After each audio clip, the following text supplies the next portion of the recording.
Virtual ethics and the morality of creating alternate online identities. A short story called The Mirror Within Katrina. The opening scene splits screens of two lives, but one person.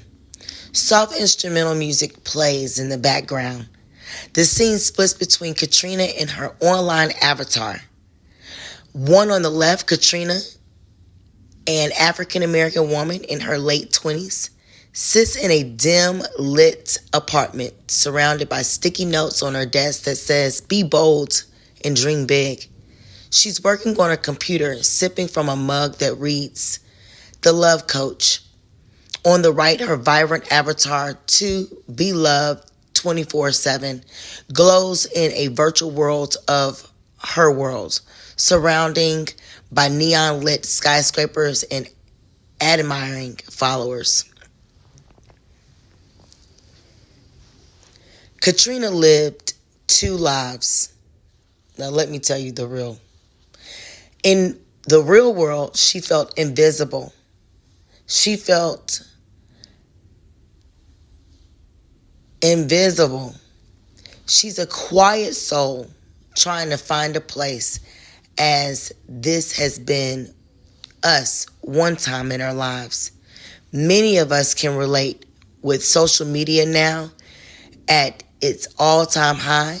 She's just addicted to chats and comments just like everyone else is. But online, she was too beloved 24/7, a bold, radiant influencer who's inspired others to embrace self-love and confidence. With over 500,000 followers, they all believed what she wrote. The funny thing is that they've never seen her in person. Only read her words of encouragement through her writings. She was full-time author.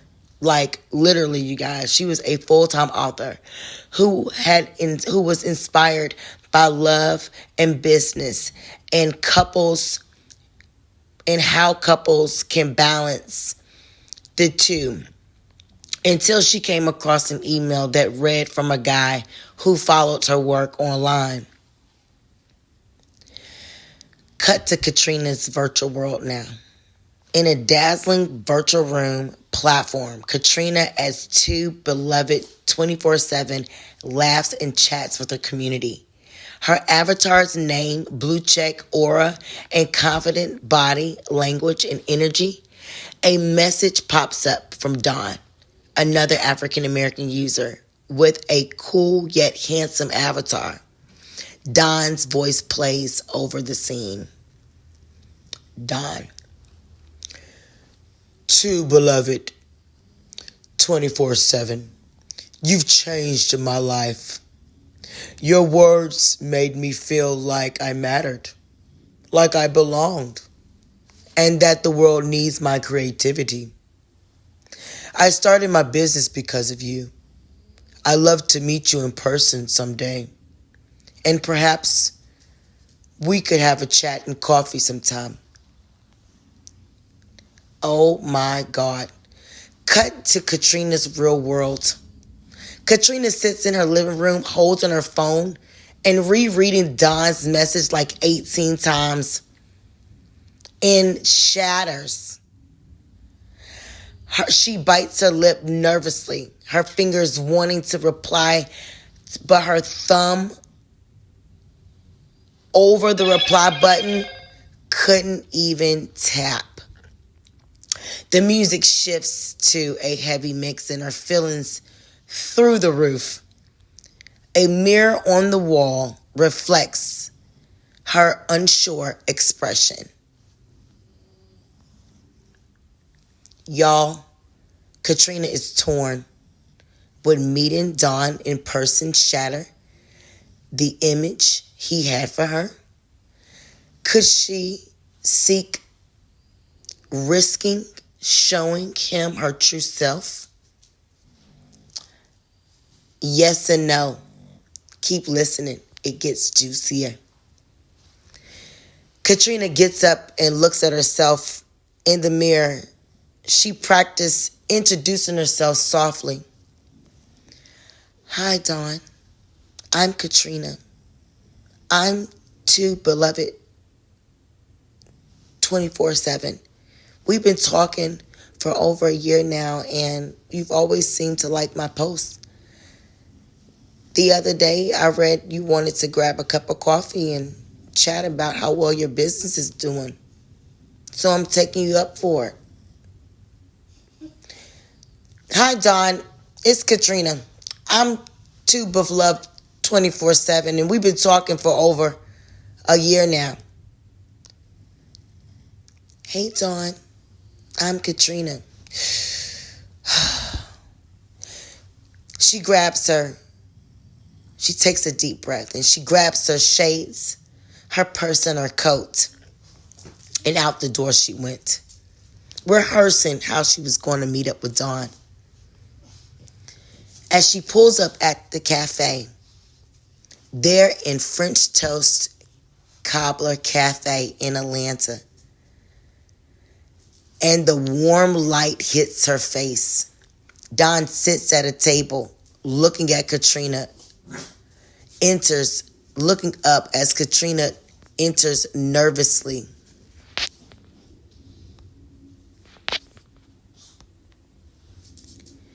She's wearing a simple but stylish outfit, holding her phone tightly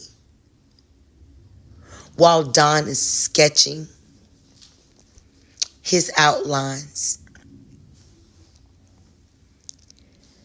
She hesitates before approaching, then finally walks up. Hi, Dawn. I'm Katrina. I'm too beloved 24/7 is what only came out. I was so mad in my mind because I felt like I rehearsed this scene for like no reason. The pause. Dawn's eyes widen in surprise. There's a pause as Katrina she was just nervously, but then Dawn's warm smile just warmed Katrina up and she began to sit down. I don't want to lie. This is Dawn. Dawn says, I don't want to lie. You're different than I imagined. Like way different than I imagined. But the way you've uplifted me, that's real. But how you described yourself, I would have thought something different. Katrina smiles. Her shoulders relaxed as they sit down. Dawn leans forward, speaking as if he wanted to talk more, and Katrina couldn't wait. Dawn said, I know how hard it is to show your true self. I've been hiding behind my own avatar too. But meeting you, this feels real. Even though I look like who I am, but times I feel like people just say yes because it's me and not the truth.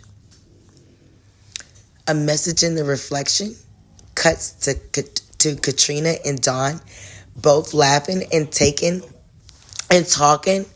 Their connection is growing. The scene transitions to Katrina at home, looking in the mirror with a newfound sense of confidence. She smiles, blending her online personality and offline identity in her reflection. So it's like she's like looking into this mirror and she's saying, you know what?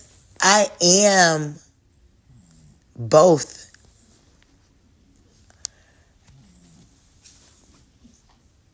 Personalities, right? I'm still myself. I don't have to fool others. I can literally just be me. And Confucius taught us to seek truth, and the truth will set you free. Living authentically, not perfectly, is how we honor ourselves and others. Katrina sits at her desk uploading a new in her world post, like eat the real. It's actually a new word that they're using, but an eat the real post, which also means like in her own heavens, like, you know, she's uplifting, she's posting something that is going on in her own mind that she's completely creating, okay? As too beloved 24/7.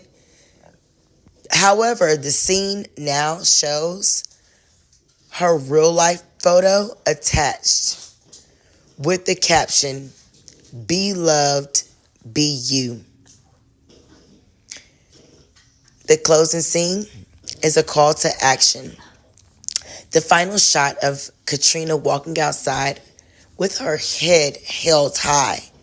The scene fades to black, displaying the text, "Authenticity bridges worlds." Be proud of every version of you. The narrator. Whoever you are, online or offline, let your truth shine. Like, comment, and share if it inspired you. Authenticity and truth. Rooted in Confucianism, the story reflects the virtue of aligns one's internal and external self.